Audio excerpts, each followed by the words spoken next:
Welcome to the Acushnet School Committee meeting of Tuesday, December 8th, 2020. Per Governor Baker's order suspending certain provisions of the open meeting law, the public will not be allowed to physically access the school committee meeting. Members of the public can access the meeting via live stream. And the link to access that is noted on the agenda, which is noted at the town's website as well as the school's website. The school committee reserves the right to implement additional remote participation procedures and will notify the public of these procedures as soon as practicable. So we're going to call to order this meeting this evening. This meeting is obviously video and audio recorded for cable broadcast.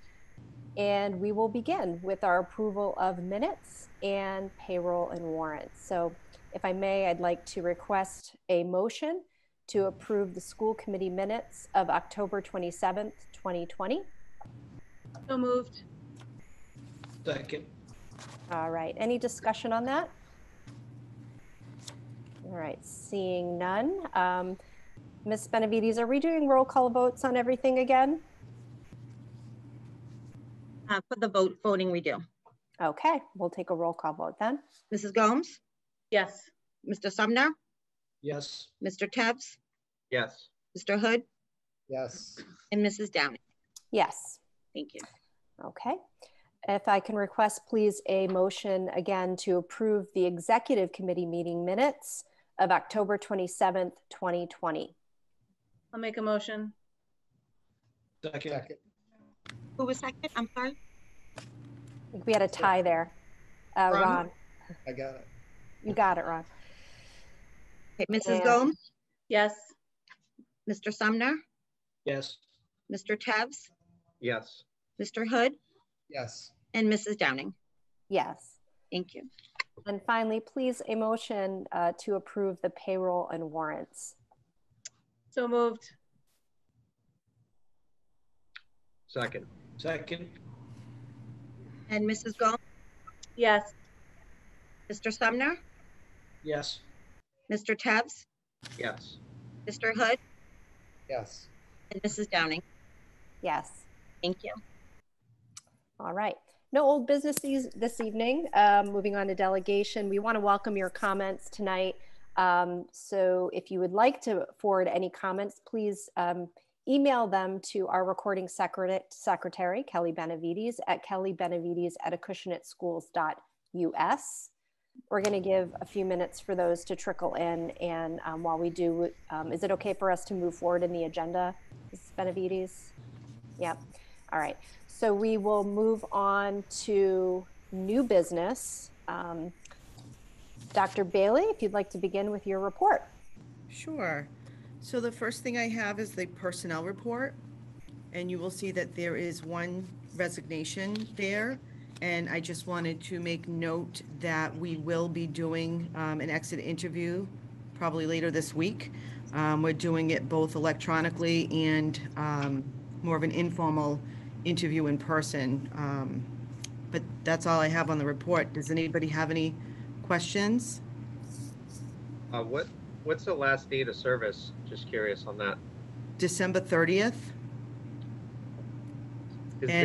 Is there something like unfinished business or something that a project that she was really important for to continue throughout the remainder of the year? Or? No, I know she's willing to stay on and consult with us if we should need that. But did you have something in mind specifically? No, I was just curious because it was kind of a long-term undertaking, that job, right? That position, like we're expecting multiple years out of that position. And then I think it's kind of been what, 6 months or so, 7 months. I'm just curious why we would continue for another month with that position. I'm just curious if what's the continuation there, and why is there not like severance at this point? Well, the person's not leaving on bad terms. There's personal reasons for the resignation. So there's still work to be done. And, you know, this person has done quite a bit of work for us in the last, it'll be 6 months total at the end of this month. And the amount of work that we've gotten, and I'm just going to be transparent about it, it's the Director of Curriculum Instruction and Assessment.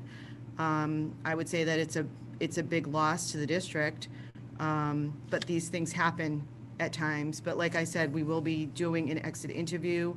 You know, there's no bad terms. This person not leaving on bad terms.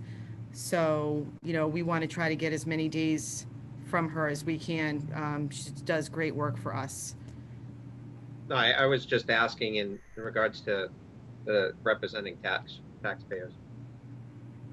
Right, so the taxpayers are getting their money's worth for sure. Is the plan to backfill that role? Yep, we've already advertised.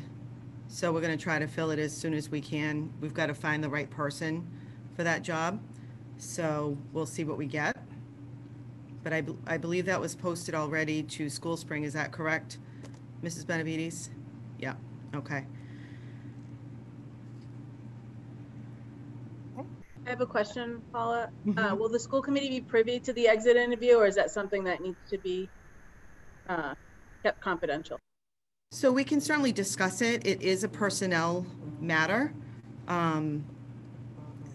But whatever comes of it, I'll speak to Jen Downing, the chairperson, and kind of see where we go from there.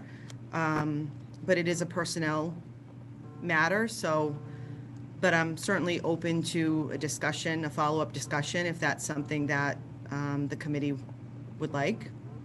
And that would be done in executive session, correct? Because of the personal matter of it?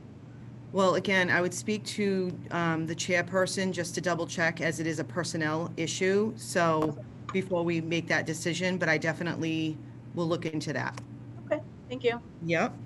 I mean, I think, and we've talked about the exit interview before about getting a process in place. And to me, I think we should talk about how we could report out on it, and if we could report out on it, because, you know, there's benefit in doing it. The benefit is clearly less if we're not going to be able to do anything with the data. Mm-hmm. Right. And I think what we're looking for here is trends over time, you know, For to help sure. us learn what we can be doing better, or but as Dr. Bailey said, and she has shared this with me, this was a personal issue, and I think that's why this particular person has been gracious to stay on and to help us transition in a way so that no balls are dropped, and you know, there isn't a major distraction in the workflow. So we are thankful for that. So just to clarify, we will do two things. We will do an electronic exit interview, which is more of a survey, and we will also do the in-person interview. So both things will be happening. And I can talk to Jen about next steps. Any other questions? Is there a way we can go back on the last round? I mean, you're only talking 6 months. Was there any good candidates in that last round that we could actually look at? Yeah, there was one other finalist, so I'm sure that the committee will certainly consider that. We'll see who applies, and if that person applies or not, we can certainly pick up the phone and invite them to apply, for sure. But I believe there was one other person. Yeah, and with positions of this nature, we've had school committee representation on the, you know, for the search process. So Sure. there'll be an opportunity for members of this committee to, you know, to be a part of that process as we move forward. Is there anybody who would like to be part of that? And I can, okay, Ron. All right. Anything else? Continue with your report, Dr. Bailey. Yep. Okay, so the next thing I have, I'm just gonna share my screen.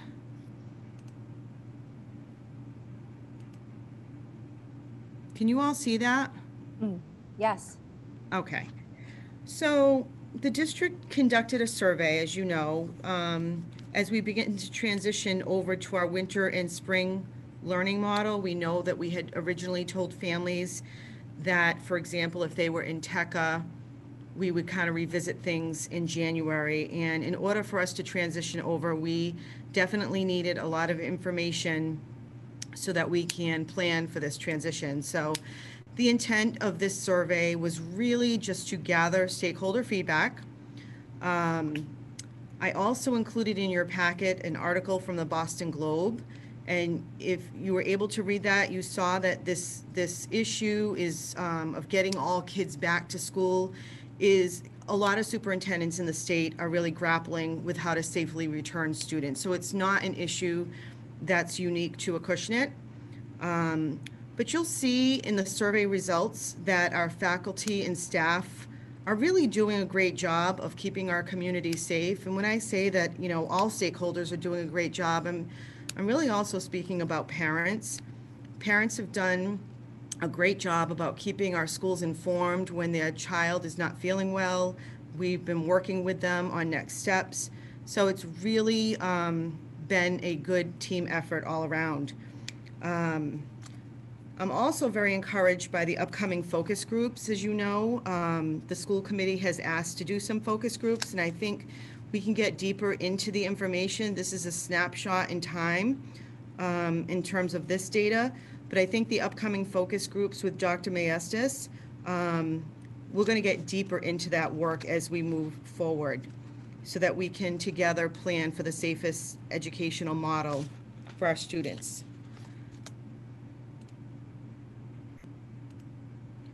So I was really pleased that considering how many surveys we continue to send out to families, the families are asked a lot to provide us with a lot of information, and this just shows their level of investment in our learning models. I thought this was a good response. We had 71% of our families participate in the survey. Very quickly, who took the survey, and basically you'll see the majority of people, the person who responded mostly was mom, and then the next person who responded was dad. So that's just a quick glimpse as to who took the survey. And then you'll see that every grade level was represented almost equally in terms of percentage. So there was really like a nice distribution across the grade levels for us to get some information back from them. And then we asked the question, based on the information or the current learning models that we have, you know, where do people want to be? Where do they want their child to participate? And you can see the blue 58.4% was the hybrid model. So you can clearly see that people, nearly 60% of people are happy with the hybrid learning model that's currently taking place. If you look at the green section, and that's our kindergarten and first grade population, again, those folks seem to be very happy with that model as they want to continue the model. And as you recall, kindergarten and first graders attend school 4 days a week. We had in the orange section was the TECA group, and that was 5.7%. So 28 students wish to continue with TECA.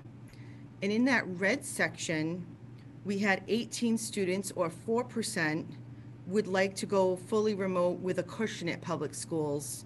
So that really brings, between the green, the blue, the orange, and the red, that's about 90%. And then we had some other comments, as you can see throughout here, that people wrote, you know, my son attends 4 days a week. But the majority of what I just went over was the crux of this question. So the next slide is really a Dr. Bailey, can I just ask one question? Yeah. Before you move on from the next slide? I'm curious with the 28 that wanted to continue with TECA, how many did we have originally? So initially we had about 100 students in and out of TECA. I would say definitely a little over 100, but it was very fluid because it was based on parent demand. If you recall, when we first started TECA, we had a lot of communication issues with TECA. Some parents were choosing to pull out, but it was definitely closer to the 100 mark. So we're trying to avoid that moving forward with people moving in and out of models now that they know what it entails. Okay, thank you. You're welcome. I actually have a question, Dr. Billy, while you're on this slide. Yeah. What, I'm trying to remember the survey because I took it as well. Mhm. There was 4 or 5 questions that were options. It was the first 4, correct? The hybrid, remote, remote-only model, and then continue with kindergarten.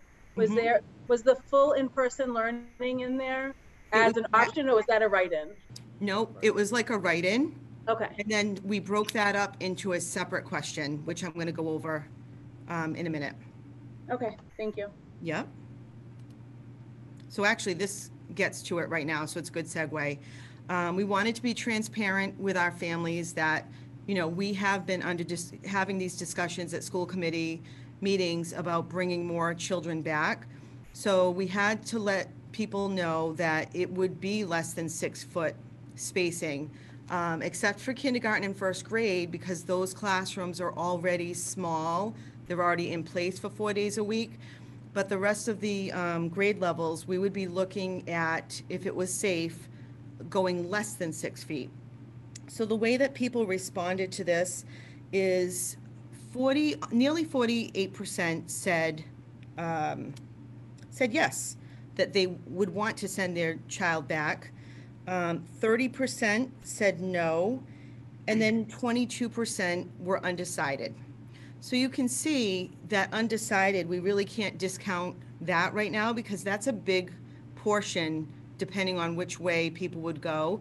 But I think it's just an interesting thing right now that we've got about almost half of parents who obviously, if it was less than 6 feet, would be okay, at least out of the 459 responses, would be okay with sending their children back.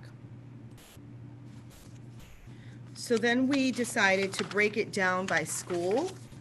So it's the same idea. So it's very split, right? This is the elementary school. We have 55, just over 55% of people who said yes. We have nearly 26% said no, and then 19% said they were still undecided. So again, if you look at it, we're still a little split because of that undecided factor.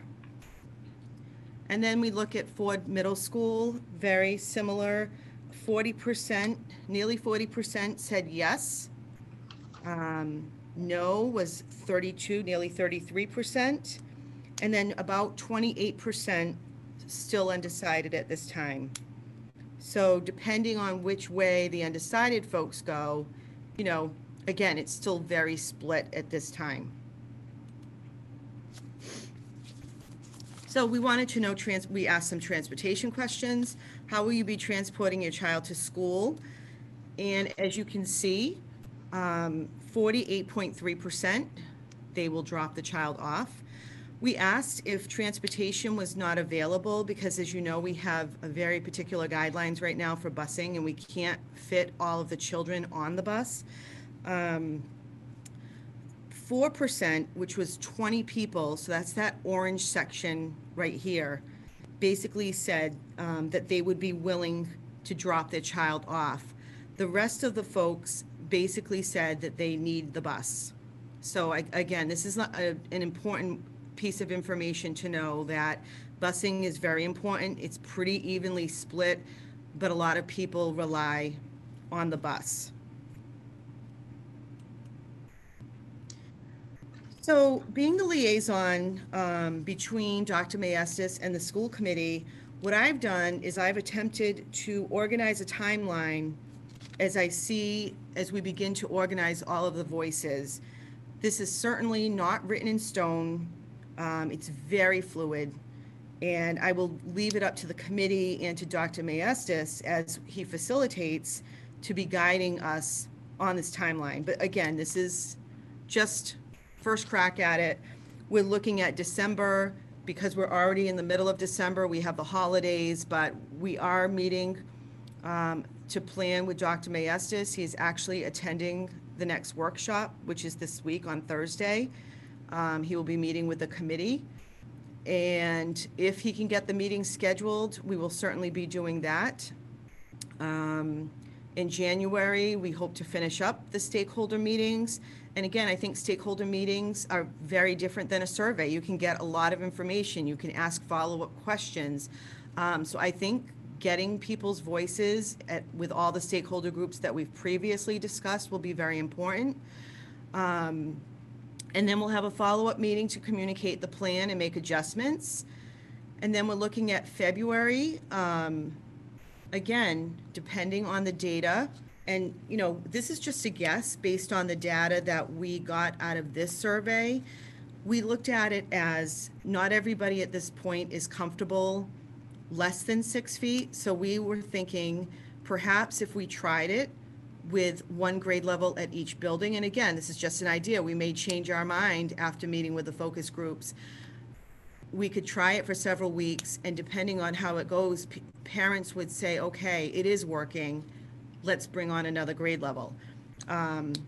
Again, I think we're in a very different situation right now at the moment based on the data that we're all experiencing. And again, it's very fluid. And in the March school committee meeting, Dr. Maestas will be giving us his report, all of his data, and we'll certainly be in discussions. And again, anything can happen based on the data and where we're at. So this is, again, subject to change, but it's just based on this initial data and some discussions with Dr. Maestas. And again, he'll be meeting with the committee on Thursday. I believe I forwarded you some information at the last meeting. I think it was Mrs. Gomes who asked for a specific doctor or lead agency. So I was able to contact DESE and the commissioner, and this is their decision-making sources, their primary sources, I should say.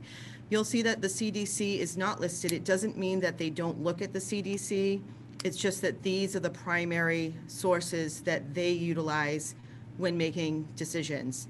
And that last person, Dr. Allen, is more about the air purification, the buildings, and all the rest of them that are listed are more to do with the social distancing and the data around the virus. And then I did add this slide in over the weekend because I continue to get emails from parents, and we're getting a lot of positive feedback. So I think it's important to share with the committee that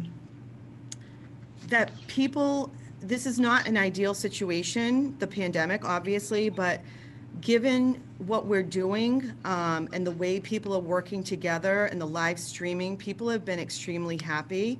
So I put a couple of pieces of feedback on the screen for you to read. I'm going to read you one other one that I received. And again, we get these constantly.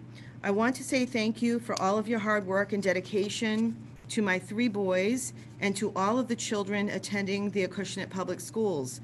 The times we are facing are unlike anything I have seen in my 45 years on this globe, and with COVID-19 presenting so many unknowns, it's nice to know that you have the best interests of the children, staff, and community in mind as we move forward. Your teachers are navigating through the new teaching techniques while still maintaining the ability to create a personal relationship.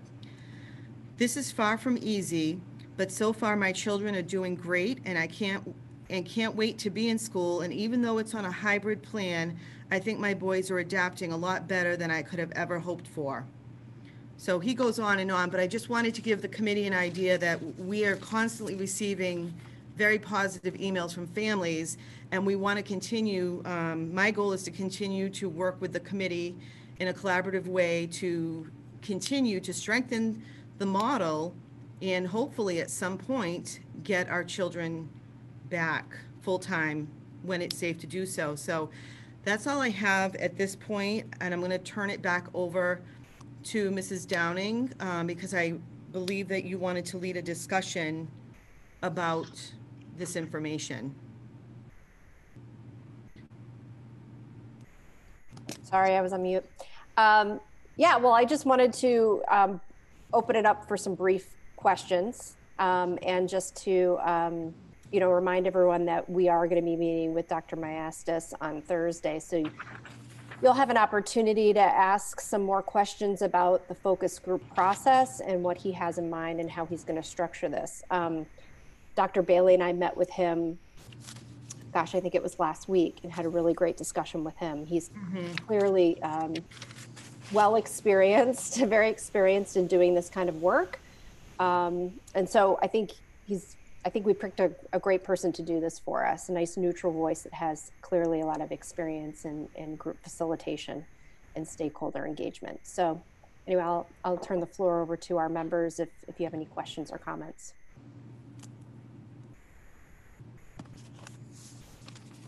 One comment, I think there's an interesting dichotomy here where 58% of folks said they wanted to stay in the hybrid model, but 47% said that they would be willing to send folks back to on-site. So I think that is interesting. And I'll just, in full disclosure, I think the question was worded in a somewhat discouraging way to say on-site learning disregarding the 6-foot physical spacing. So these are two areas that I think would be interesting to probe to understand. Well, I think, Mr. Hood, if I'm not mistaken, those are two different surveys.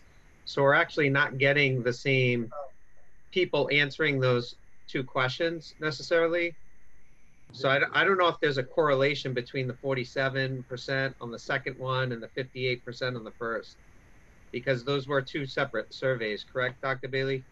No, I believe it was one survey. No, there was one that went out, and we talked about it in our last meeting because Mr. Hood said he wrote in full in person, and then about a week after we had our meeting and our discussion, another one went out. Right. And that's where the results on page 6 came from, I believe. The one that went out recently was the one that I just went over with you with all of the questions and the data that I'm sharing with you right now.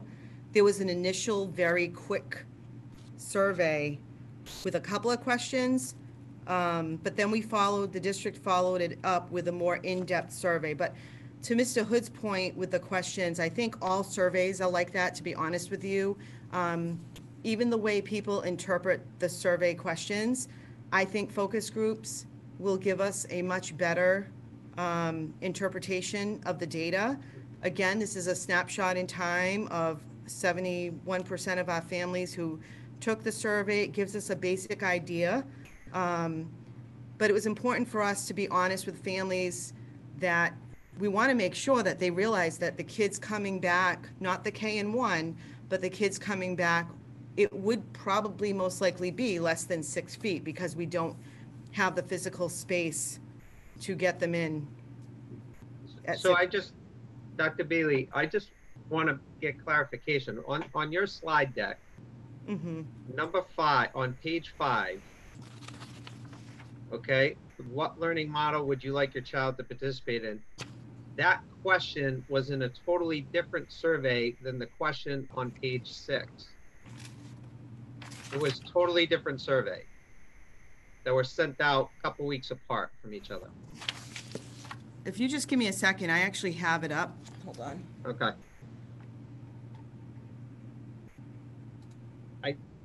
I hope I'm not going crazy on this.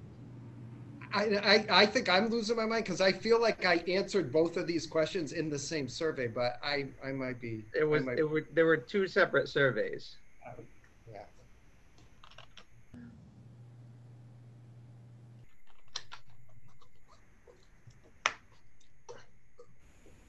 So I'm looking at it right now, the questions.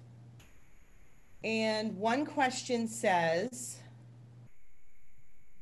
what learning model would you like your child to participate in for the remainder of the 2021 school year?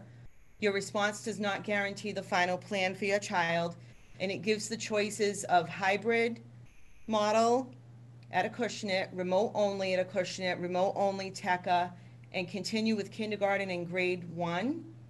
Then the very next question says, given the current COVID-19 pandemic, would you return your child to on-site learning disregarding the 6-foot physical spacing currently in place? Okay, It's all the so same survey. all right, so I'm going crazy then. I mean, I swear we had that first question in a survey, which prompted part of the discussion in our last meeting, and then another survey came out after our last meeting.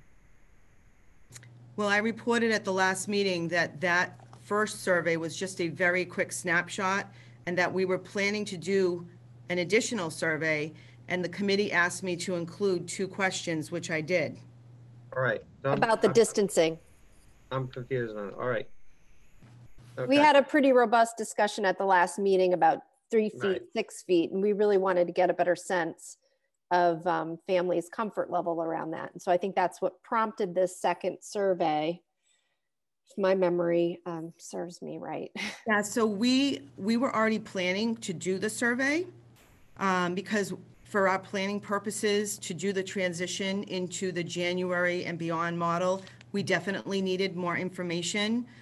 But the discussion prompted the committee to make sure that we asked families how many families would be willing to drop off kids if they couldn't get busing, and that would you send your kids back full time? Those are the 2 issues that at the last meeting we discussed.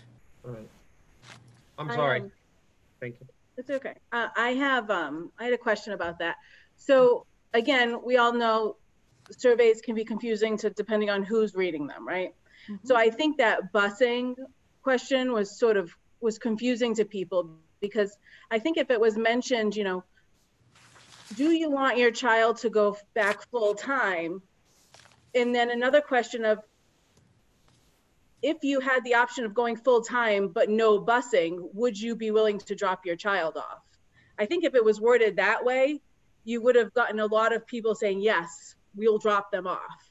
Do you follow what I mean? I just think the wording was confusing to some people, where they just, you know, said, no, I definitely need busing no matter what. And I don't think that's the case. I think a lot of parents would have said, no, if we're going to go full time, I'll drop my child off.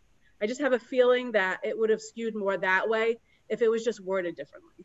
Again, just my opinion for the next survey that comes out. Yeah, and to be honest with you, when I'm looking at the data right now on that question, it's not a lot. 20 people, only 4%,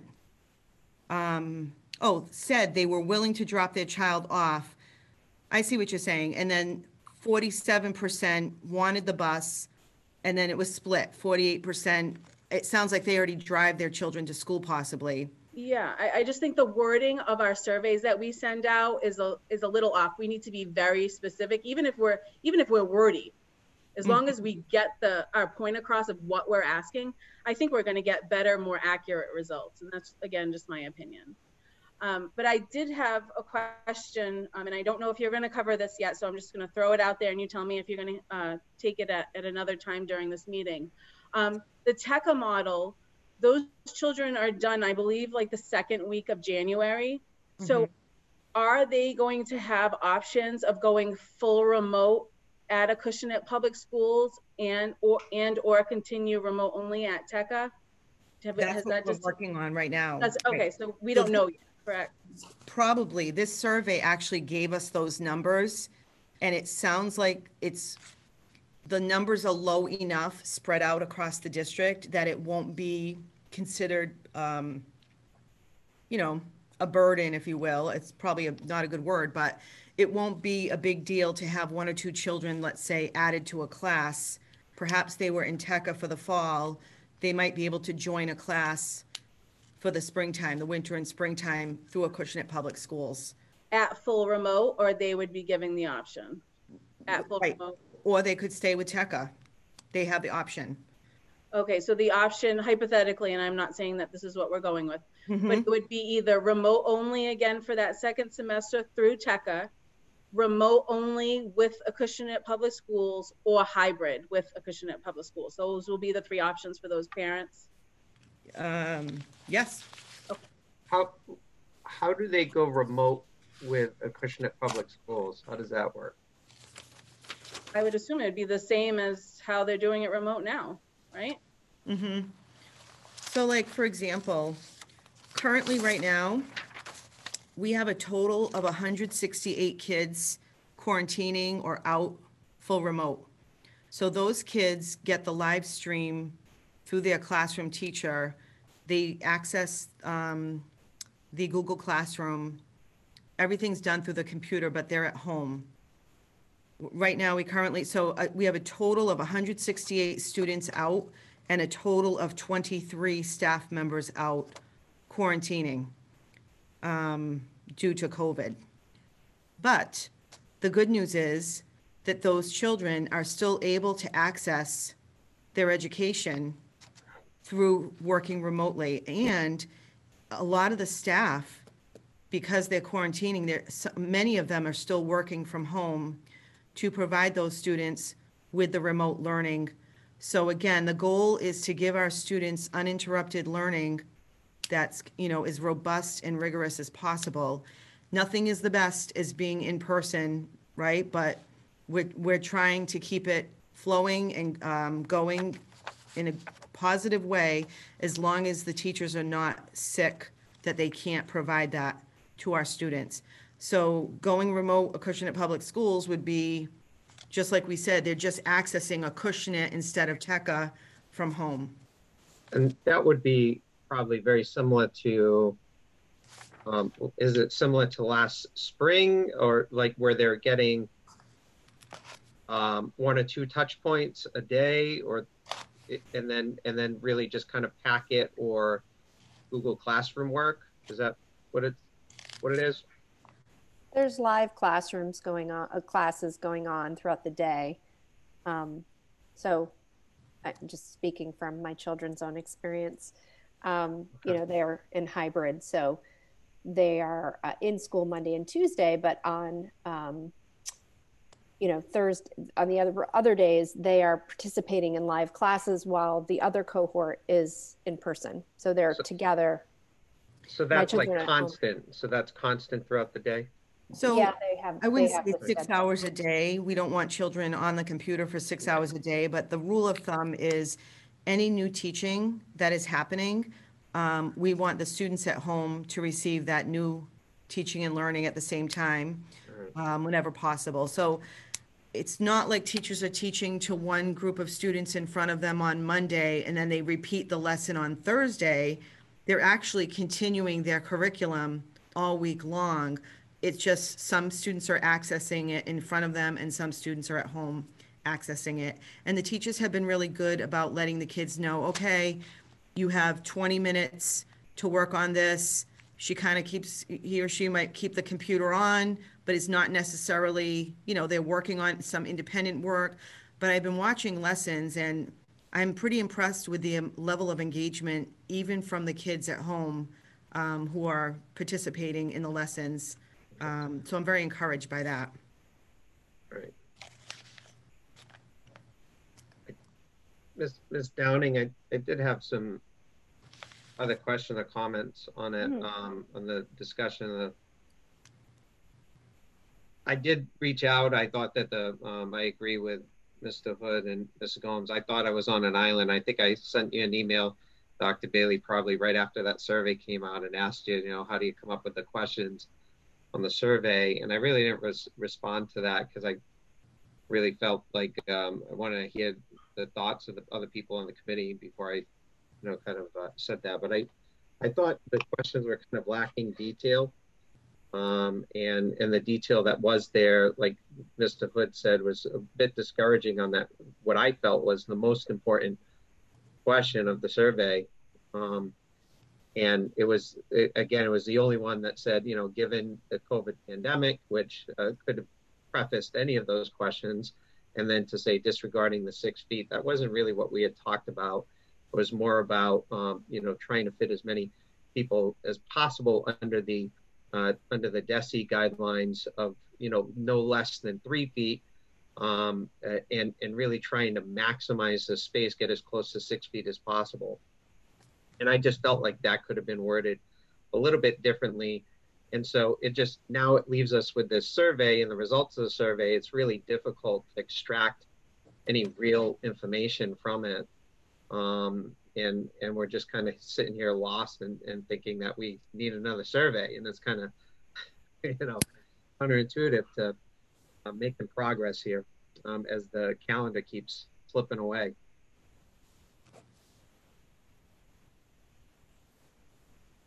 Well, I'm hoping some of the focus group will help us to dig into some of those details.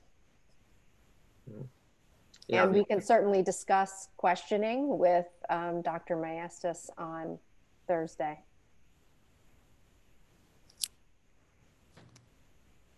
I think one way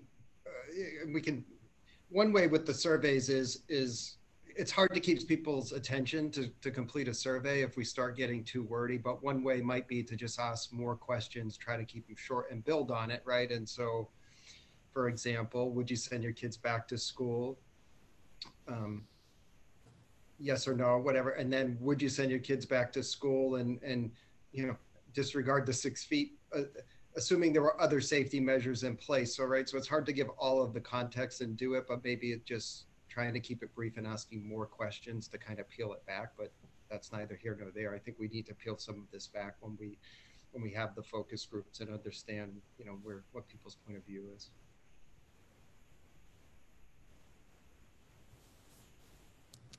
Okay. All right. Thank you for that update, Dr. Bailey. I want to circle back to delegation. Do we have any comments? No? Okay, thank you. All right, so we'll move forward in our agenda to Mrs. Flynn's business manager's report. Sure. Good evening, everybody. In your packet, you have the report for this month. It's very similar to prior months. So what I'll do is I'll just go forward and go over what's changed since last month. So I'm going to start with the budget update. I'm going to have us take a look at the budget update to the school committee report, the one that looks like that, okay? So what's changed on this is under the salary surplus, that's decreased because we filled the nurse position, okay? So we have the nurse position at AES filled, so that's no longer part of the surplus, but offsetting that was a contracted service expense for contracted nurse. So this just shows the difference between the nurse that was hired and the contracted service nurse. And any other changes would be the admin support at AES. We are able to charge the first part of that to the Title II-A grant, which is the teaching and learning grant, and it covers mentors and administrative support. So the Title II-A grant will cover the first approximately 9,000 of the admin support at the principal and assistant principal level at AES. So if that goes the way it has been going throughout the rest of the school year, we'll probably have to put in about 15 to 17,000. So you'll see that changing over the course of the next couple months as that becomes known to us. The other things that have changed on this report are the TECA tuitions. The deficit decreased because once the bill was settled, the invoice was settled, we had some discussions on TECA for the final enrollments. And it ended up being 85 students. As of last month, we were thinking we had to pay for 103. But after some negotiation with them on the students that had dropped out prior to October 7th, I believe, it's 85 students. So you'll see some changes there. Also some changes in out-of-district transportation. The special ed department worked very well and closely with me to determine routes that are no longer in service, most likely due to some students being remote, some students being in other districts, or also some of these programs are not being transported 5 days a week. Some of our students are only in school at their placement 4 days a week. So we really fine-tuned that. So that's a larger surplus than last month. Also, that was in the in-district transportation. This here is a number that's likely going to change. There'll be, right now you see a deficit because of the Fairhaven High School extra dismissal bus. But once we settle out with Amaral bus, most likely that deficit will become a surplus, because right now this is if we paid Amaral 100% of what the contract was. And we know we're in discussion with that, and we know that on Wednesdays they're not transporting for AES and FMS. So I would anticipate some break on that. So once that becomes known, we'll change that into the report. And also, finally, other unbudgeted costs due to COVID. We've continued in our spending for anything that comes up as a result of COVID, any expenditures that we're likely going to seek reimbursement through the town's funds for. So at the last meeting, it was about 177,000. We now have about, in your report, 244, but since last week when I published this, now we've spent about 253,000. So those are just numbers that are going to be changing, but I wanted to give you, a brief update on that. When we look at the budget summary, this is just a summary of our budget line items, kind of grouped together by like items here. And the ones that I want to just, that I thought people might have questions about are the ones that look like we've spent or overspent some of them. And you'll see those are under the custodial and maintenance system-wide, and also under maintenance and grounds and support services. And those are all of our COVID-19 expenses that either have been charged to facilities or to nurses for PPE, for cleaning supplies. And all of that is going to hopefully be reimbursed at some level by the town cares funds. So there's a lot of unknowns, but right now we're in a good spot with the budget. We do, likely because of our tuitions and our transportation, we do have a rather large surplus, which if we were looking towards June right now, our anticipated surplus is just under 500,000. And for the new committee members, that's a lot more than we've had in years past. So we're going to continue to talk about that over the following months. But I just wanted to bring to your attention some of the changes with the last budget update. So does anybody have any questions about that? Okay. I So have a, sure. I'm sorry, Ms. Flynn. Yes. This is just a general question. Yep. When we have a surplus, and I assume that goes back to the town in some way, does that affect the budget in the future? Or how could it affect the budget? Right. So, okay. So any funds that you have in your budget as of June 30th. So today was June 30th, and we had 500,000 remaining in the budget. That goes back to the town's general fund, okay? So the school department no longer has access to those funds. The only way we would have access to those funds is if we were making purchases and we said, okay, at the end of June, I know I need to buy some computers. So I'm gonna buy 50,000 worth of computers. They don't come in till July, but I can hold that 50,000 from this year's budget to pay for that invoice when it comes in next year. Okay, that's a very simple explanation. So how would it affect the following year's budget? Well, we would have had passed our budget for next year by then, okay? So we would have made our budget already. But knowing that we have a surplus, we could have done a couple of things with that surplus for the next year's budget. We could put an article together to request that we spend some of that money in the special education stabilization account. We did that this past year. I believe it was about 50,000. Okay, so we could do that. We could also, and this is allowed within Mass General Law, prepay special education tuitions. So you are allowed to prepay special education tuitions for the next fiscal year. So we could say, okay, we've got some money that we don't need now, but we know we're going to have a tough time in the budget next year. So we're going to reserve that and prepay the special ed tuitions and take that off the top of what we request from the town. So say the town is saying you need to reduce your budget by 200,000, right?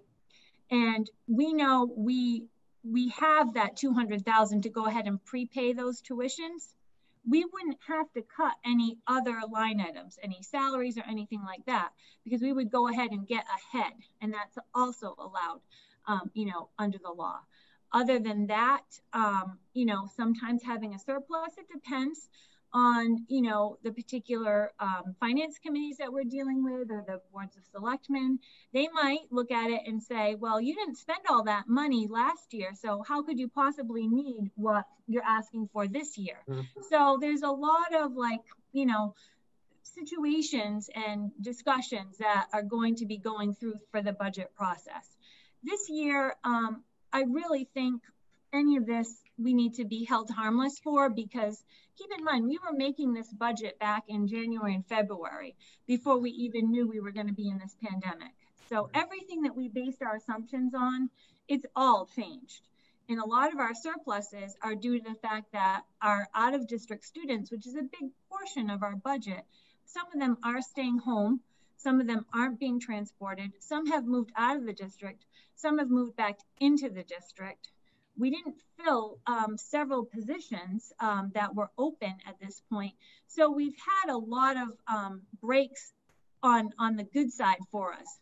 In years past, we've sometimes had some breaks on the bad side where we've been saying, hey, jeepers, we have a lot, all of a sudden we had all these high school kids move in, and now we've got this big deficit. What are we going to do? So it just takes constant, you know, monitoring and checking and being on top of it. But that's, you know, I guess the short answer to your question. No, thanks for answering that. I'm just trying to educate myself on it. Thank you. Sure. Yep. Anybody else about the budget? The next report that I want to go over is just the COVID-19 expenditures. You know, we're spending an awful lot of money on all of these things that we need to keep our schools open and keep our students and staff safe. So I like to keep you all informed. And also I send this over to the town administrator and the board of selectmen, since some of the funds are coming from the town. So everyone can see the types of things that we're spending our money on. So what I've done, I keep trying to, you know, not change, but improve upon the report. So it provides more and more detail as we go along. You'll see at the top, I included our grants, the ESSER grant, and what we spent through there. We spent about $37,000, and in our grant of that, remains about $29,000, and that's mostly slated for technology. Now, this grant can carry forward to another year, so this is something that, you know, say we have these funds, we haven't spent them, and we know that we're going to have a tough time with our budget next year. We could say, well, we have $29,000 in a grant that we could, you know, spend this on instead of, you know, cutting something from the budget. Okay, so that's kind of like going back to your question a little bit, Mr. Tefts. The next grant we have is the CVRF. This was the reopening grant, and all expenditures need to be made by the end of this month. So we've pretty much spent down this grant. The bulk of it is the TECA tuitions, the additional custodians that we hired, and the additional building-based subs that we hired, and then also some technology and some PPE and cleaning supplies. So that grant is almost fully expended. The next source of funds, yes, Sarah. Any word on any additional grants from January to nothing at all? Nothing yet. No, I haven't heard anything. I do have my bi-monthly conference with my Mass Association of School Business Officials tomorrow. So the Department of Ed usually gives an update. Maybe there'll be something. You know, we'll see. But as of right now, it's a drop dead date to spend that as of 12/30 with nothing else, you know, down the pike. So we'll stay tuned. Hypothetically, you know, fire and brimstone, if we hired 4 custodians to help with our COVID and then we don't have any funds to pay them in January, they go, right? Not necessarily, because the good news is they're funding them through the rest of the school year through June 30th. Okay. Is included in that summary of surpluses and deficits. So okay. That's included. So even paying them, we're still going to have money. So that's good, because I mean, we really, unfortunately, the the need for them hasn't gone away Right. with the virus, right? So, I would be my recommendation to try to find some way to keep everybody on. And fortunately, we're in a position that we can do that. Okay, it was my understanding that we were only paying like month to month. So then their salaries or any COVID employees would then stop, but that is not the case, you're saying. It doesn't, pay these right. We have the money to pay them. Okay. So as long as, the school committee wants to continue with them, then we have the money for it. And it would be my recommendation, to continue, hopefully through the end of this school year, because we were somewhat understaffed before the pandemic. So it really, we always could use more people, but now they really are essential. But we're not paying, so in January to June, we would not be paying it through this COVID grant. We'd be paying it with our own funds. Is that correct? That's correct. What I wanted to understand. Okay, so no more funds out of the COVID. We're now paying on our own. Correct. Okay, thank you. You're welcome. So the next set of the pot of money is the town cares funds. And as you know, the selectmen gave us $350,000 of the whole town's allotment to purchase, needed funds. So you can see the list of things that we have purchased since July 29th through up until on your sheet 12/1. So about 244,000. And as I mentioned, we've since those few days ago, we've made some more expenditures. So we're up to 256,000. And I know there's some other technology that we do need to purchase. So we'll be doing that.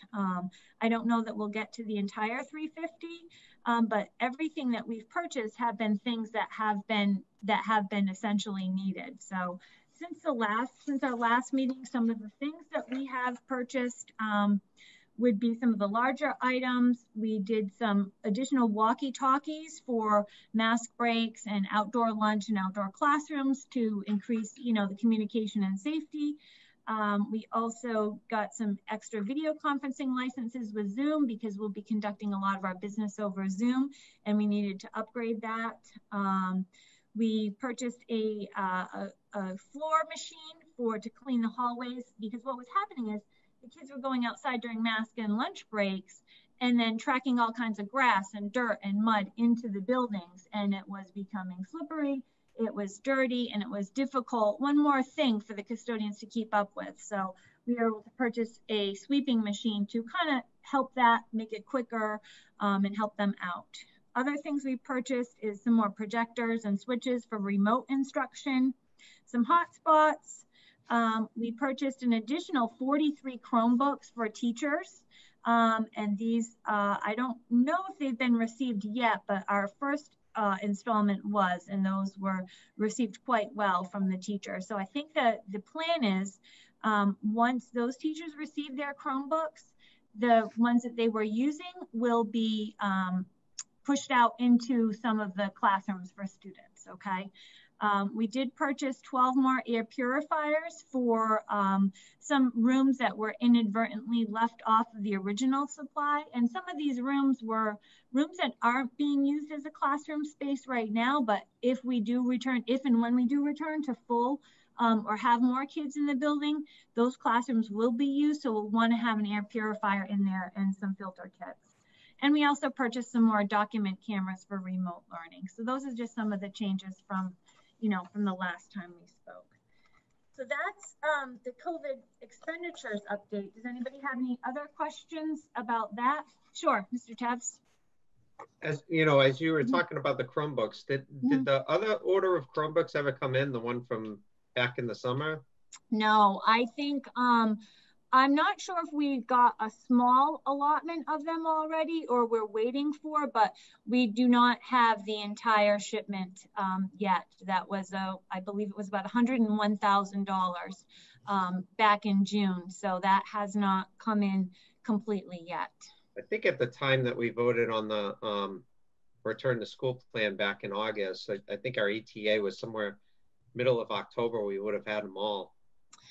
I know, that's what our vendor was telling us, and I see Mr. Oliver has joined us, so he can hopefully give some more clarification to that. But I know he's been working very hard with our vendor and our suppliers and just trying to source them from here, there, and everywhere. And the ones in June, they were promised for October. And unfortunately, I don't think all of them have come through yet.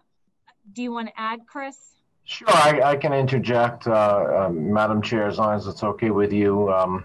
I will add, yes, you're spot on, Mr. Tubbs. The original ETA was the end of September, beginning of October, for the 400 Chromebooks that we had ordered back on June 30th.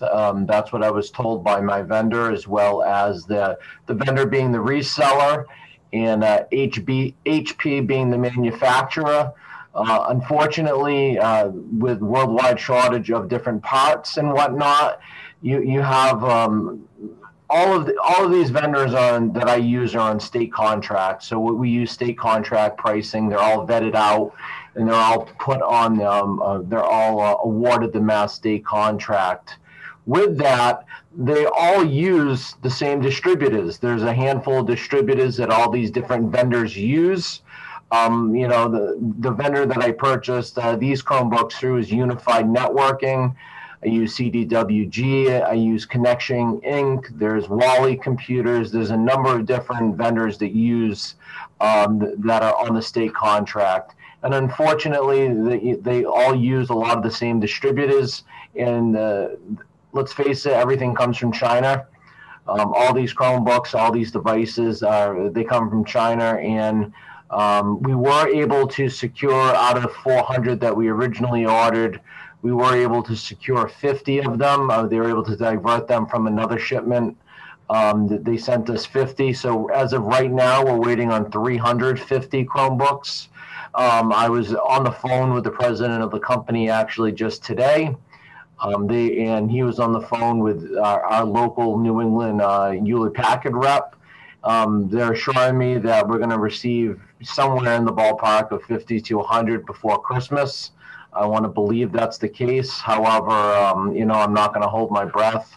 And the other thing that my not just me, but my group, I'm part of the South Coast Technology Directors Group that's made up of tech directors all over the southeastern Massachusetts, from Avon and Stoughton all the way down to Barnstable, Dennis, Yarmouth, New Bedford, Fall River, Dartmouth, Fairhaven. And we're seeing a lot of quality control issues as well. It's unfortunate, but what's happening is that they're ramping up the assembly lines in China. And I think to some extent they are pushing quantity over quality, and with just the batch of 50 that we recently got, the HPs for the students, we've already had to send 6 or 7 back with broken web cameras right out of the box that don't work, and we're turning those over. The good news is that, like what Mrs. Flynn had said, is that I was able to source much higher end Chromebooks for our teachers. One of the things that we found with Chromebooks is that typically your average Chromebook that you can purchase is anywhere in the ballpark of $250, right around $250. And what we have found is that with Zoom and with Google Meet and a lot of these video programs, that it's very processor and memory intensive. And a lot of the teachers were having issues, especially when they're teaching live in the synchronous learning, in which they're teaching live in their classrooms, and then they're broadcasting themselves to those students who are remotely working from home.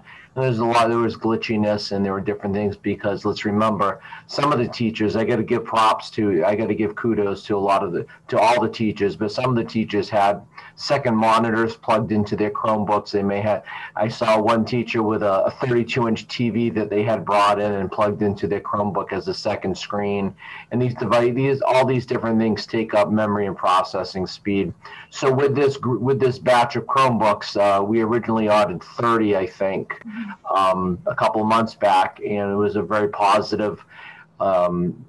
A lot of positivity from the staff, so we went ahead, we ordered another 43 through the grant. So we're going to be able to give out every single teacher will be receiving a higher end Chromebook, which is actually not an HP, it's an Acer model, and they're actually running somewhere in the ballpark of $550 to $600. That's how I was able to secure those, because not as many people want to spend $600 on a Chromebook when you're looking at, student bodies of 1,000. I know that recently I had heard that Bonneville Public Schools rolled out 4,000 Chromebooks. So you're going to stick to a lower end model when you're looking at students versus we have the opportunity, we have the money through the grants. Why not we make sure we take care of our teachers and take care of our staff to give them the technology that they need, that they're going to be successful, whether they're teaching remotely at home or in the classroom. But you're right, it's unfortunate. I wish I had better news for everyone, but we're not alone in this.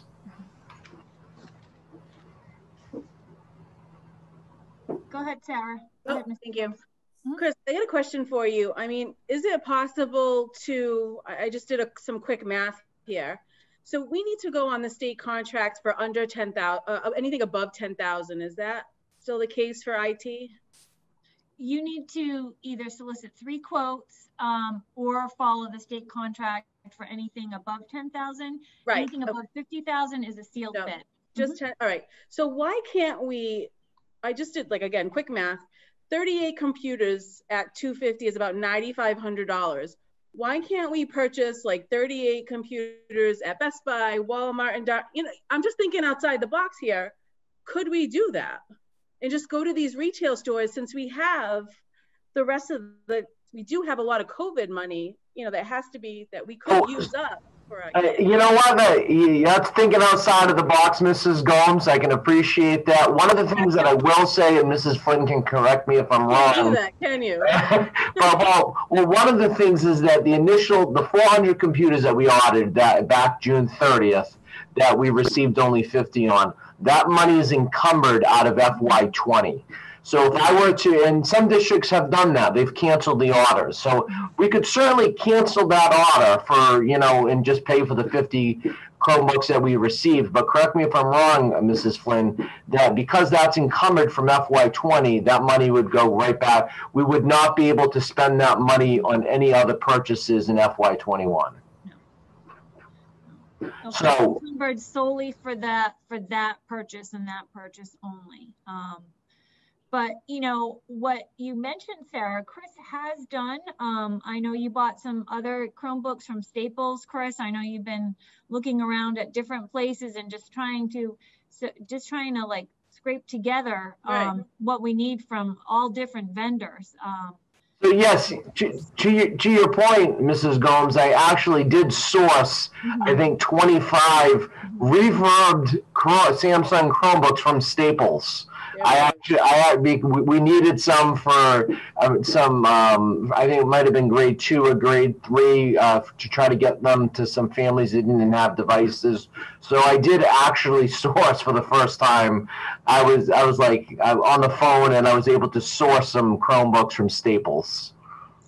And we did just purchase another 15,000 through the Title I grant, but again, I think those don't have a delivery date until March, Chris, I think. Right now, with all the vendors that I deal with, and there's typically 3 because we typically try to get 3 quotes. Right now, it's essentially, when I call the vendors, it's really get in line to pre-order them. Right now we're looking at anything that's ordered, whether it's us or any other school district. You're looking at somewhere in the ballpark of March. I'm even looking at whether or not we can maybe use everything's on the table right now. There's not a week that goes by that I'm not making phone calls. I have the president of my vendor, the company I use, on speed dial, and I'm constantly hounding him. So everything's on the table. It's just, unfortunately, that order of 400, we would end up losing the money if we cancel that order for the 350 that haven't come in. They wouldn't reimburse us that money, and then we just use it. I don't understand. So we ordered it. Sorry, I'm just a little confused. Yeah. So we ordered it last year for last year's budget. Is that what it was? Yes. Correct. So we cut a purchase order on June 30th, Okay. And Mrs. Flynn encumbered that money in the town out of last year's budget. Just kind of what she was saying, I believe, to Mr. Tevz earlier, that come the end of the year, if we have money left over, that's exactly what we did. So we haven't paid them anything, but the money has been encumbered in the town's budget, and I have no doubt that the finance department will reach out to Mrs. Flynn if we were to try to cancel the order and reuse that money in FY21. But I don't understand that there's going to be an extenuating circumstance, Kristen. I mean, if we're not getting what we ordered, then why? I don't understand why the town would have a problem with us canceling that order and reusing it for the same product, just different locations. That would be a problem with the finance committee? We can only spend the money this year that's in our this year's budget, and that money is not in our this year's budget. No, last year's budget, how we did not get the products that we ordered. Right. So this happens a lot, not to this grand scale, but a lot of times, you know, you'll close the year, you'll have a purchase order out there for a couple $100 for textbooks, okay? They don't come in, or you've ordered something that's out of print. So that order never comes in, but that money we don't have access to. So the only way we could have access to that, because that money now will go, it would become free cash. It would have to be certified by the Department of Revenue. The town accountant submits a report. The free cash gets certified, and that becomes money that in some future point is available to either, you know, use at town meeting for warrant articles or to balance the budget. So it could come back to us maybe in our budget request for next year, because it'd say, oh, okay, well, we can balance the budget by using the turnbacks. There's turnbacks all the time. So the short answer is that no, we cannot use the money right now at will. We just cannot do that. But the long answer is we can always ask, right? Yeah. So we can always ask, but there's no right now vehicle to allow that. So the vehicle is you encumber the funds, you spend the funds, or the funds go back to the general fund, and then they're up for whatever use in the following fiscal year. Okay. You know, unfortunately, these aren't my rules. It's not the Acushnet Public Schools rules. It's municipal law. Okay. I'd like to take this offline with you so we don't kill everybody with this meeting and go along, but that doesn't sound right to me. Right. We can certainly schedule a meeting with the town accountant who would have the ultimate answer for us if you would like to do that. That would be great. I just think it makes sense. Thank you, Kristen. You're welcome. Anything else? The other part of that, I think, is if that was an option, you know, this is probably for Chris, is do we think we could find enough of them somewhere else right now? Well, that's certainly a really good point too. I'm sure, I have no doubt that I'm sure we could probably, you know, find some, but to find 350, and then once again, then we're looking at the $10,000 threshold if we're going to some of these other companies. We really and this is a fine line, and I'm not a finance person, but you know, going to Staples and spending $9,999, going to Best Buy spending $9,999. 9,500, Chris. I said 9,500. 9,999.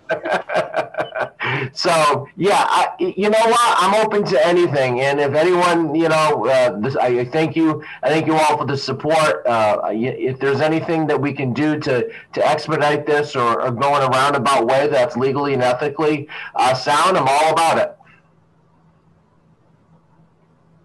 I think our kids need these computers, so I think we should.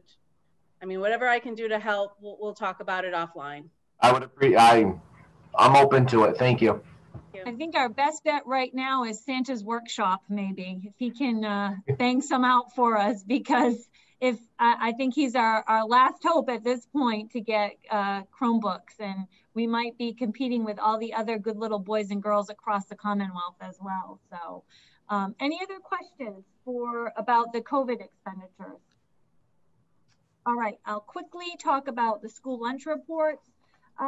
School lunch, we're serving lunches to our students who are in school, and we're serving lunches to remote students.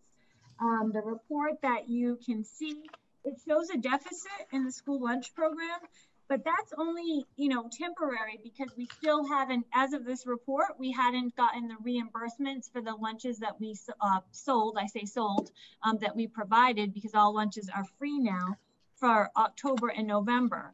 But I just went online just before the meeting, and our reimbursements did come in for the months of October and November, just on December 4th. So we received $78,000 for October and $66,000 for November. So at the next time we add those back in, we actually, that deficit, year-to-date deficit, net loss that you see of $115,000 is actually right now net income of $40,000. So because of the free lunches and the universal reimbursement, as long as we keep providing these meals to our students, meaning the students who are in school take the lunches and the students take a breakfast and a lunch home for their remote days, and the remote kids participate, we will be fine in the program. So right now we're solely relying on the federal and state reimbursements, because we're not getting any money from lunch sales. So as long as we provide those meals, we get reimbursed. So I know there's been some, question is why are we sending so many breakfasts and lunches home with the students? And, there was an announcement to the kids here not to abandon them on the bus. Make sure you take the lunches all the way home, because they were abandoning them on the bus. But that is coming from the USDA, from the federal and state governments, and it's a program to help families during this pandemic. We're fortunate in this community that our students as a whole don't rely on that, but it's a service that we can provide, and it keeps our program functioning, because that program runs solely on meal sales, which we're not getting, and reimbursements. So we need to get those reimbursements. So right now, school lunch is doing well. So that's all I have for school lunch. Couple of things about transportation. I put some information in your packet. Right now, we'll be negotiating still with Amarillo Bus over charges for fiscal 21. We have a budget subcommittee set up where the owners of the bus company are going to present to us on December 21st. So we'll have more information then. And I know I also added some information in at the last meeting, Mr. Tebbs. You asked about not having to transport certain students. So I double checked the law, because I wasn't sure exactly, because in Acushnet here, our policies go above and beyond Mass General Law. So I wanted to double check. So what Mass General Law says, and this is important, if we come back to full, all students in school, and the guidelines for transportation don't change. If it's still saying 1 kid per seat, right now, we can't transport all the students who would need it Monday, Tuesday, Thursday, Friday, or Monday, Tuesday, Wednesday, Thursday, Friday. So Mass General Law requires transportation for children in grades K through 6, okay? So right off the bat, but under Mass General Law, we don't have to provide transportation in grades 7 and 8. And also for those students who reside 2 miles or more from the school building. So over the summer, when we were looking at possible transportation issues, fortunately we didn't have that. I looked at all of the residences that were on bus routes within that 2 miles. And so I just quickly went through that, looking at our bus routes before the meeting. And right now, within our cohorts, in cohort A, there's 30 students who live within 2 miles that, if we followed the state guidelines, change school committee policy, we would not have to transport. Now, this is just, under the law. The conversation is, a little different as to whether we want to go that route, so to speak, whether we want to not provide transportation to everyone, but this is just under the law. So I'm not saying that this is what we should do, what we have to do, but this is an option. So again, 30 students live within 2 miles in cohort A. 39 students, and this is Acushnet Elementary School. I did this quickly for the elementary school because their buses are a little bit more crowded than the middle school. Cohort B, 39 students live within 2 miles. And keep in mind that some of those students are the same students, because there's some students in grades K and 1 that are riding the bus on Monday, Tuesday, Thursday, and Friday, okay? So there's not a lot of students that would get pushed off the bus, so to speak, for lack of a better word, but that just kind of gives us an idea, because I know that you had brought that up. So I took a look at that. So again, grades 7 and 8, we don't have to by law provide transportation to, and also anybody outside within 2 miles. Now, school committee policy says 1 mile. So our school committee policy said, and actually that we're going to provide transportation for students grades K to 8 living more than 1 mile from the school. So that's going to really take those 30 and 39 numbers and shrink them down, you know, at the elementary school a little bit more, because there's a big difference between 1 mile and 2 miles when we looked at it. So that's something that obviously we would have to look at a lot more closely, and it would almost be on a student by student basis to see, okay, are those kids taking the bus? Are their parents bringing them in? So, you know, it's a little tricky. And then, you know, if students, the more students that don't take the bus, the more students that use the private transportation, which is fine, but we just have to keep in mind that we may have, you know, space and issues in the chutes and with the traffic. So that's just a quick discussion on that. Right now, it looks like we still have 1 student on the AES waiting list. I think it's for bus 11. And then there's 2 student siblings that they have transportation on another bus, but they wanted to switch to a bus that's at capacity right now because of daycare. So they're like kind of on the waiting list. They have a bus, but the bus that they want is full. Okay, so that's just a quick update about this year's transportation. Excuse me, Mrs. Flynn. Yep. This is a perfect opportunity for me to thank Scott Johnson, the principal for AES. He has completely automated that AES chute, which I think is absolutely amazing. He says that he has about 70 cars going through in about 10 minutes. So I just want to thank him for all his efforts for that. And so if we do have to go to private transportation, I know that he would be ready for it. He'd be up for the challenge. So thank him for that. Yep. Definitely. Yep, and it seems like dismissal is going rather well. I think it's a lot easier with, of course, with less kids too. The kids get, the buses are dismissed earlier. I'm hearing the calls on the walkie saying that the buses have cleared earlier in the afternoon. You know, before would be like 4:20. It's earlier than that. So, you know, that is one of the good things. But, you know, of course, we want to try to get everybody back. But we're managing quite well with the changes that we've had to do in terms of transportation. And a lot of it has been, you know, like you said, Mrs. Gomes Scott's, his system that he's got going. So it's unbelievable. So happy. Good. That's good. All right. So FY22 to 24, we're going to be going out to bid for a new contract. And under Mass General Law, we kind of talked about that earlier. Anything over 50,000, you have to do a sealed bid. And this is clearly going to be over 50,000. So we'll be developing the specs. Actually, the specifications are there. We have to do some updates for, you know, housekeeping updates. And I put in my report, just so you have an idea what the bid document looks like. It's a 40+ page document. A lot of it is boilerplate. A lot of it is things that are required by Mass General Law. So I just broke the sections down for you, so you could kind of see what types of things that go into an invitation for bid.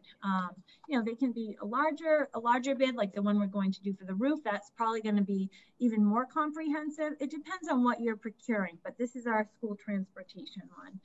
So I did mention that what I want to provide to you in the next month is just some discussion on the flat nose style bus versus the nose style bus. You know, this is a conversation that we've had each time that the bid has come up. Acushnet has required flat nose style buses for many, many years, since before my time here. And, you know, they are a more expensive bus. Not as many bus contractors have them. So sometimes having that requirement has precluded some vendors from entering into the competition. Because what bus vendors do is they'll say, well, you know, Acushnet is asking for buses that are, say, 5 years old. I'm just coming out of another contract of buses that are only 3 years old. So I've already got that fleet. So I can use that in the Acushnet contract without having to purchase new buses, right? But most of the people, the vendors around here, have fleets of nose buses. So that's been kind of, you know, an impediment to when I've talked to some of these, I'll call them up and say, hey, why aren't you bidding on our contract? And a lot of it is two things. Number one, the style of bus, because they just don't have those in the inventory and they'd have to go out and get new ones. And number two, up until this last contract, we always bid out at a unit price because we transport to so many different districts on different schedules. Most bus contracts in this year's, we tried it this way, is a per bus per day. So it'll say, I'm going to bid $300 for per bus per day. And that bus is going to do high school, middle, elementary. So the way we had it before is it would be per unit. So it'd be a smaller amount. So it would be, you know, per unit every time it went to the high school, from the high school to the elementary school. The amount that the bidder bids at the end is the same because they're going to take their expenses for the contract and either divide about the number of buses or by the number of units. So, but a lot of vendors aren't used to that per unit. So that they told me that was sort of a discouraging factor for them.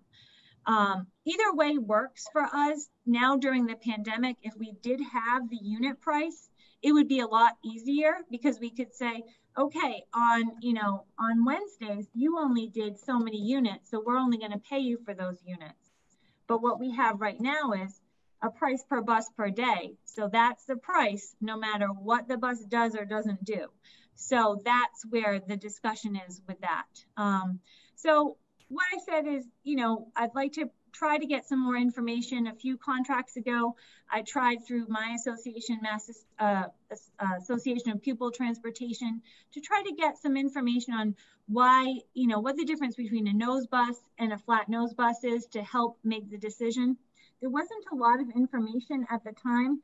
So I'm going to try to, you know, keep on getting that. But the general thing is that you would see the flat nose bus would be more in more urban areas where there's a lot more tight turns, a lot shorter runs, you know, turning here and there.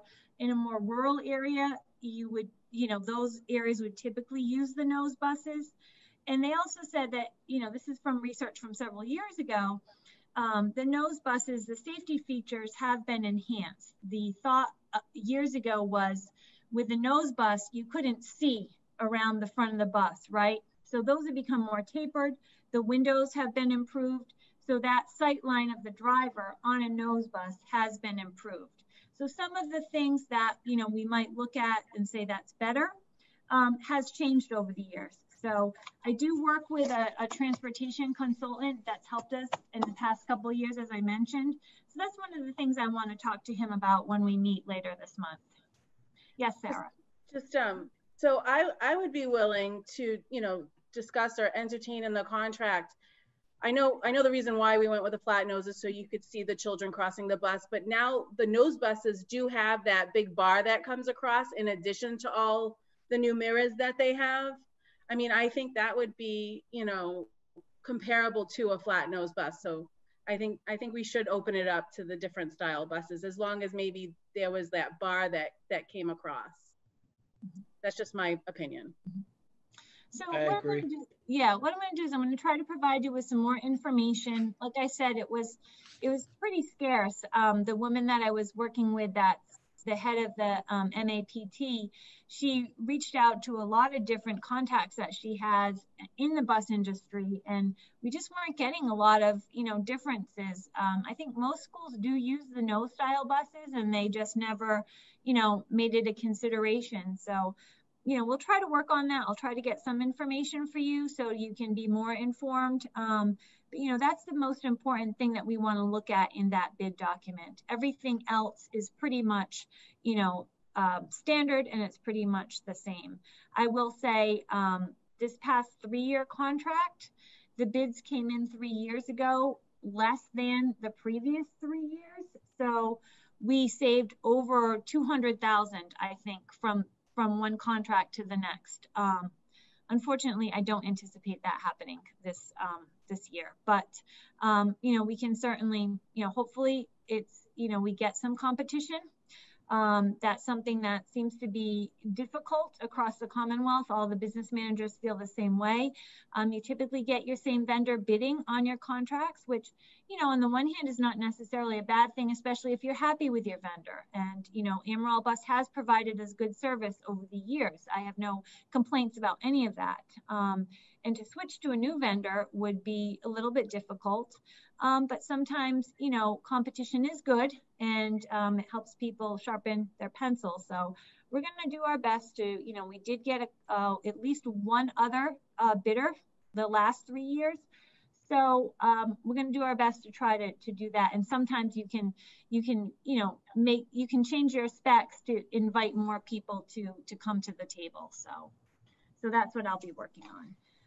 Any other questions about transportation? Nope. Okay, I'm almost done. Facilities. We still continue repairing our HVAC components. We have our vendor here, usually on Wednesdays when there's no kids in the building, to continue to go through assessing all of the components, make sure everything is in good operating condition. So far, we spent close to $40,000 evaluating and repairing all of our system components. So that's, you know, that's been somewhat of a benefit from the pandemic, if there is one. You know, we had those funds available to be able to do this large undertaking. So that was good. We distributed the additional 28 purifiers that we received. I think we received it on the date of last month's meeting. We have a few more classrooms that need it, as I said earlier. So I did place an order for 12 more.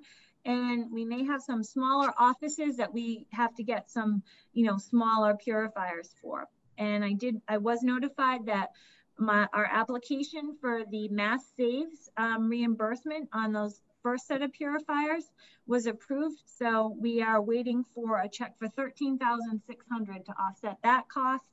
And as soon as we get in the additional 12, I will try to I'll put in an application. It's on a first come, first serve basis. So hopefully, you know, there's still funds available. And finally, the town meeting approved our roof replacement article. This is for a section of the AES roof, the older section. So we're going to be starting the bidding process. The architects will be drawing up the specifications. And we'll be reviewing those with both your group and the Board of Selectmen. The contract is with the town of Acushnet, and they will be providing the funding, but I will keep you all informed of the progress. So that's all I have. Yes. How many phases will that be completed in? The roof? Yeah. Yeah, so it should just be this summer. The construction will start hopefully as soon as school ends and be completed over the course of the summer. It's about a 67,000 square foot section of the roof. So it's not the entire roof, but it should be, you know, start to finish done over the summer, you know, barring any, you know, contingencies or anything like that, but that is the plan. Okay. I was under the impression the whole roof was getting done. No, it's always just, unfortunately, it's only that one section right now because the MSBA that's funding 57%, they only accepted projects that were, I believe, I want to say 25 years or older. And the newer section of our AES roof doesn't meet the age requirement. So the thought was, you can either limp along the 67,000 square foot of the roof until the other one meets it, or, you know, go for it now. And that was the decision that was made, I think, when we entered this process about 2 years ago. So unfortunately, if we were to do the whole roof, we'd be on the hook for 100% of the newer section, so to speak. Okay. Thank you. You're welcome. Thank you, Mrs. Flynn. You're welcome. Thank you. All right, there's a number of communications noted there just as a reference, and we have executive session this evening. So we are going to adjourn. If I can have a motion to adjourn and move into executive session, please. Motion to adjourn. Second. Okay, and we'll take a roll call. Ms. Benavides, you're on mute. Sorry about that. Mrs. Gomes, Yes. Mr. Sumner. Mr. Sumner, you're on mute too. Sorry, yes. Mr. Tabs, Yes. Mr. Hood, Yes. and Mrs. Downing. Yes. Okay. And we do have another separate Zoom link, just to point that out to our members, that will be logging into executive session and then coming back to this link. Is that correct or no? Yes, because we have to come back and To adjourn. vote. We have to come back and vote in open session, right? The vote can be taken in executive session. We will not be returning. Oh, okay. All right, thank you. So just to say to the public then that our next regular school committee meeting will be held remotely again on Tuesday, January 5th at 5:30 p.m.